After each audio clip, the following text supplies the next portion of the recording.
At first, we got people resisting, not wanting to be vaccinated. But when health workers were vaccinated and the teachers, people get to know that it has no bad effects, and they started demanding for vaccination.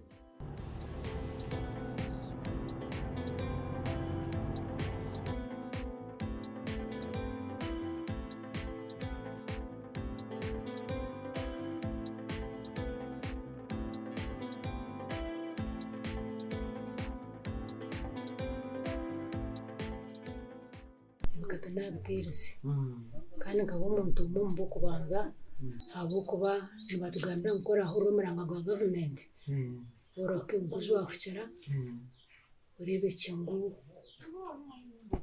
wakorerwa kugambara